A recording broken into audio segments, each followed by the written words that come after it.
Okay, I want to take a moment to let each of you think to yourselves about the last time you sent or received a fax. Well, for me, it was this morning, because one piece of my work is making sure that everyone in the US has the information that they need to make decisions about the candidates on their ballot. And collecting that information from the local government offices responsible for maintaining it means sending and receiving a lot of faxes. Voting is one of our most fundamental rights. It's one of the most tangible ways that each and every one of us can shape our communities. And as we enter this fourth industrial revolution where technology is changing everything around us, you would think, with something as important as the right to vote, that we would have the most modern, secure, inclusive system that could exist. But we don't. When we look at comparable democracies, the US has one of the lowest voter turnout rates in the world. We have a system where even the most persistent voters come up against exhausting barriers. A system where 20th century technology, like fax machines, and outdated practices stand in the way of full, vibrant participation. In US presidential elections, turnout hovers around 60%. The numbers are even lower for local elections. That means that nearly 40% of Americans aren't voters. That's nearly 100 million people.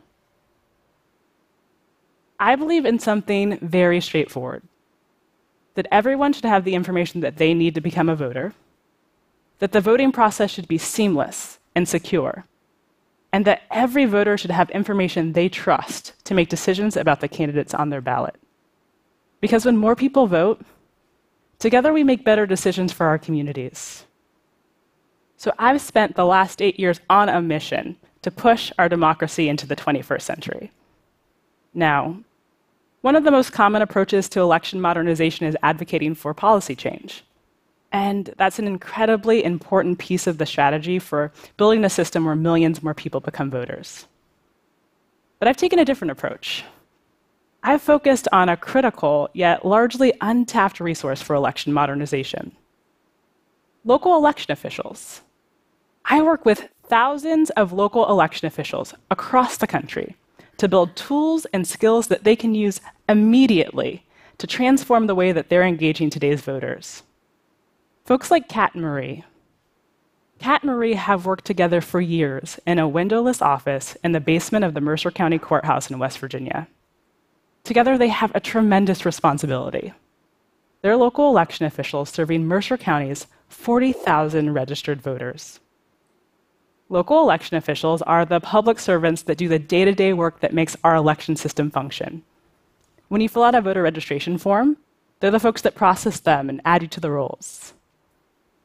They're the folks who buy the technology that we use to cast and count ballots. They recruit and train the volunteers at your local polling place. And they're the official, nonpartisan source for informing people in their communities about how to vote. And unlike other countries where there's some form of centralized election authority, in the US, there are 7,897 different county and municipal offices, like Kat and Marie's, that each have an independent role in administering elections. Yes, that's nearly 8,000 slightly different ways that you might experience voting based on where you happen to live. When I was talking with Kat and Marie, like so many election officials that I talk with in rural towns and in major cities alike, they were deeply proud of getting to help people in their communities. But they were also worried. All of the new tools that people were using to get information, the internet, social media, they were difficult to figure out how to use effectively. And they felt like they weren't fully meeting the needs of Mercer County voters. One thing that they really wished that they had was a website, so they could create a hub with information about how to register and upcoming elections and a place to put election results. See, at the time, when voters had questions, they had to either call or visit their office, which meant that Kat and Marie were inevitably answering the same questions over and over again, which was both a super inefficient use of their time, but also created totally unnecessary barriers for voters when that information could just live online. And Mercer County wasn't alone. At the time, there were one of 966 counties in the US that had no voting information online. I'll let that sink in. They were one of the nearly 1/3 of counties in the US that had no place online to find official information about how to vote.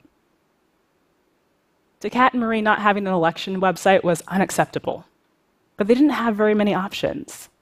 They didn't have the budget to hire a web developer. They didn't have the expertise to build a site themselves, so they went without. And 40,000 voters in Mercer County went without. We're in a moment where we have an unprecedented opportunity to transform civic engagement. Technology is revolutionizing science and industry. It's already transformed how we connect with one another and understand the world around us. But our democratic institutions, they're being left behind. The US is one of the few major democracies in the world that puts the onus of voter registration on the individual voter, rather than the government. The rules that govern how to vote vary from state to state, and sometimes even county to county. And we have ballots that are pages and pages long. This November, on my ballot, there are literally over 100 different people and referenda for me to make decisions about. We have to be using the best tools we can bring to bear to help voters navigate this complexity. And right now, we're not.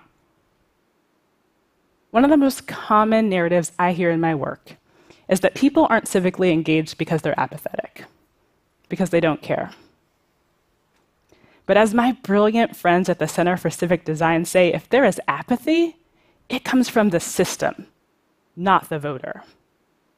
We can change the system right now by connecting local election officials like Kat and Marie with 21st century tools and the training that they need to use them to better serve voters.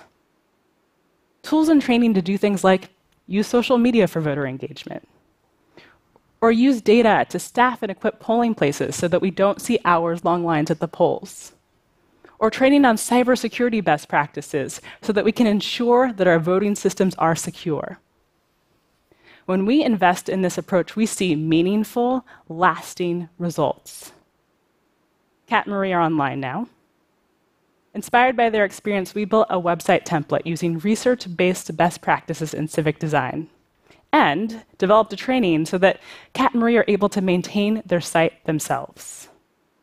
In less than a week, they went from having never seen the back end of a website to building a resource for Mercer County voters that they've been independently keeping up to date since 2014. Today, the 40,000 voters in Mercer County and over 100,000 voters in counties across the country have everything that they need to become a voter directly from their local election official on a mobile-friendly, easy-to-use, accessible website. And we can even further scale the impact when local election officials are not only reaching out through their own channels, but they're extending their reach by working in partnership with others.